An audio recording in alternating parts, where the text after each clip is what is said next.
Welcome to the first edition of 2025 of Upfront and Real. I'm Karen Whitney, Director of Communications for Ohio's Electric Cooperatives and Ohio Cooperative Living Magazine.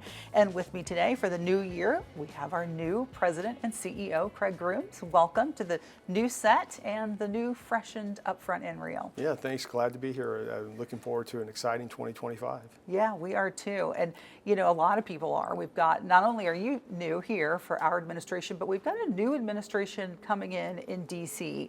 And our co-op members, you know, let's talk to them about what positives, what challenges might that new administration put upon cooperatives here in Ohio and across the country. Well, Karen, I think the new administration will bring positive change to Ohio co-op members across the state and really across the country.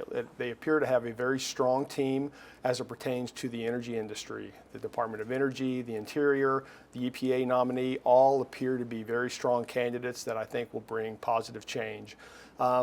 You know, first of all, I think we want to see them address some of the very aggressive EPA rules that were released in 2024. That's going to take a very methodical, disciplined approach to make sure any changes that they implement will withstand challenges in the future. But overall, we're really looking forward to the new administration.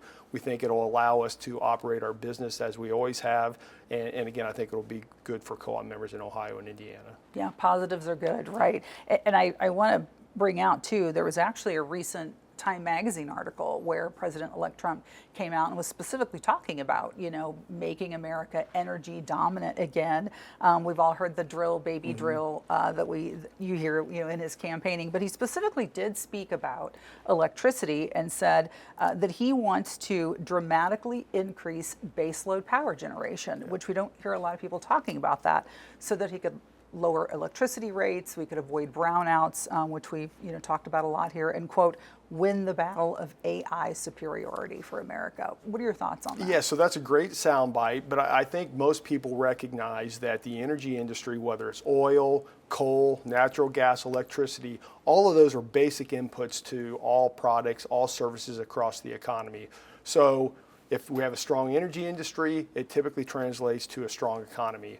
In terms of retaining or increasing the amount of baseload generation that we have across the country, I think it's important that they are acknowledging that we need dispatchable, dependable, reliable electricity to serve not just the existing economy, but all the potential new load growth that we're hearing about, whether it's AI, whether it's data centers, whether it's new manufacturing. It's good to have a recognition that we have to have dependable generation, and that starts with retaining what we have and then being able to attract more baseload or cost-effective generation. So it's good to hear that from the administration, recognizing that they only have so much power, right? So they can set laws, they can establish regulations that are reasonable and allow the private industry, allow electric co-ops and other investor-owned utilities to have long-term certainty as it pertains to regulations, and then they can take that as a signal to make those investments. Because it's a 4-year administration, and right. You know, who knows what happens after exactly. that. You know, talking about baseload generation, you know, here in Ohio, you know, we've just seen coal plants close one after the other.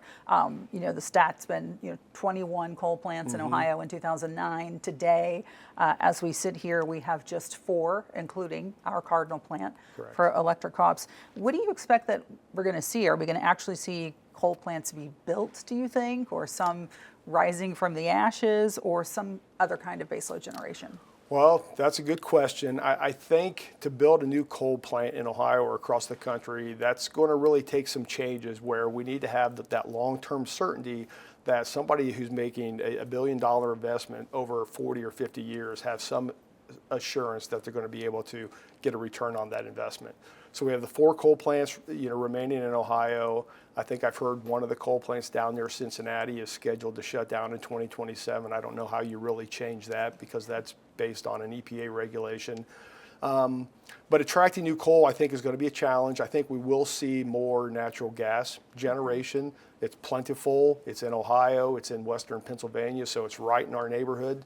So I think the potential for more natural gas development is there. But again, we need to see that certainty from the federal level that somebody coming in to risk billions of dollars of investment, they have some assurance that they're going to get a return and cover the cost of that investment. Yeah, makes sense. You don't want to put money into something that's, Exactly. going to have to go away. Yeah. Being the new year, people have all kinds of new resolutions.